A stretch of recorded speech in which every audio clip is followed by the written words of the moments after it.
Halo, jumpa lagi di channel PUED Education. Di video kali ini kita akan fokus membahas tentang string di C++.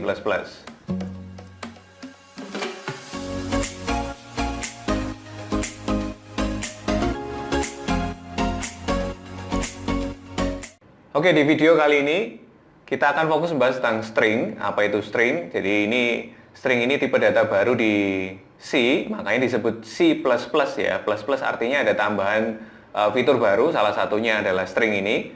String ini gunanya untuk memudahkan kita mengolah karakter. Jadi kalau Anda bandingkan stringnya C dengan stringnya C++, Anda lihat perbandingannya. String ini dominan menggunakan C in C out ya, karena dia memang miliknya C++. Sedangkan string di C itu bentuknya array of char seperti yang kita ketahui sebelumnya. Anda perhatikan tabel perbandingan ini antara C dengan C++. Kalau C itu menggunakan scanf printf seperti biasanya. Kalau C++ menggunakan C in C out ya untuk outputnya. String di C++ bisa kita printf, tapi tentu dengan ada cara tertentu ya untuk mengkonvert stringnya menjadi array of char. Sekarang kita akan lihat cara penggunaan string ya. String ini dituliskan lengkap dengan std.2.2 seperti itu. C in C out juga sama dengan std.2.2 seperti itu. Jadi ribet ya, std-nya harus ditulis berulang kali memang untuk C in C out dan stringnya. Anda perhatikan saya punya sebuah variabel nama, saya inputkan, lalu saya print ulang dengan cara C out. Saya juga bisa ngeprint ulang dengan cara printf seperti contoh berikut ini. Anda perhatikan ya, printf kalau ngeprint string itu kan nggak umum, biasanya pakai C in C out kan, sehingga perlu saya convert menjadi C string. Jadi string ini bisa menggunakan C in C out dan printf. Supaya tidak ribet, saya menggunakan perintah baru namanya using namespace std, gunanya untuk menyingkat std, penulisan std-nya itu di C in, di C out, dan di stringnya. Sehingga code-nya menjadi seperti ini. Oh ya, perlu diperhatikan, C in itu hanya bisa untuk satu kata ya, sedangkan lebih dari satu kata Anda bisa gunakan getLine seperti contoh berikut ini. Jadi Anda bandingkan C in itu setara sama scanf ya, jadi sama-sama untuk satu kata. Tapi kalau Anda pingin lebih dari satu kata, Anda bisa gunakan getLine untuk stringnya C++.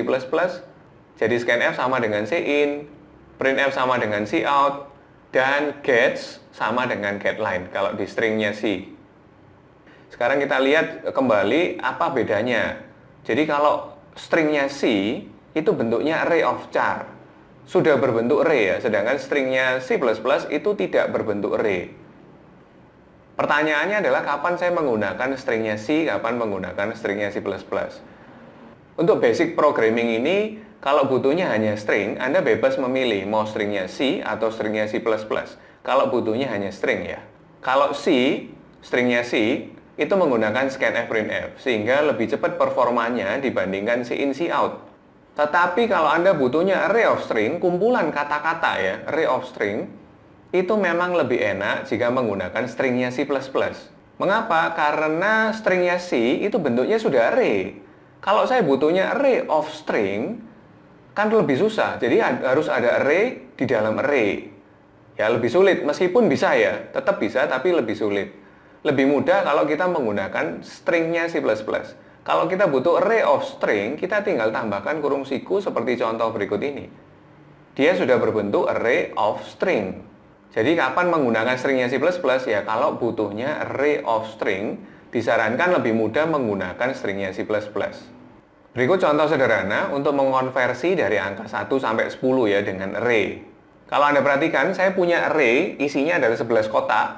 Dari 0 sampai 10 ya, cuman saya tidak menggunakan indeks 0-nya. Jadi saya ignore, saya abaikan aja indeks 0-nya. Saya fokus di indeks 1 sampai 10. Saya isi masing-masing sebuah string ya, sebuah kata-kata di masing-masing kotak. Lalu tanpa menggunakan if, Anda perhatikan, saya bisa ngeprint inputan saya, mentranslate angka saya 1 sampai 10 menjadi sebuah string hanya dengan bantuan array of string. Perhatikan output dari program ini. Anda perhatikan bahwa tanpa if kita bisa melakukan konversi, jadi dari angka menjadi string seperti terbilang gitu ya. Dari angka menjadi kata-kata dengan bantuan array of string. Contoh berikutnya, saya punya array of string, jadi kumpulan film ya, saya isi film seperti ini. Yang mau saya lihat, cuman saya pingin random aja lah, diacak aja mana yang mau saya tonton dulu. Sehingga saya harus membuat bilangan acak dari 1 sampai 10 seperti contoh ini. Kalau program ini dijalankan, dia akan menghasilkan salah satu judul film yang diambil dari random 1-10. Jadi kesimpulannya, kapan sebaiknya menggunakan stringnya C++? Kalau Anda membutuhkan array of string, lebih mudah mengelolanya dibandingkan Anda menggunakan stringnya C, karena dia sudah berbentuk array. Kalau Anda terbantu dengan adanya video tutorial dasar pemrograman C++ ini, bantu kami untuk terus berkembang dengan cara subscribe, like, share, dan komen di bawah video ini. Salam WD.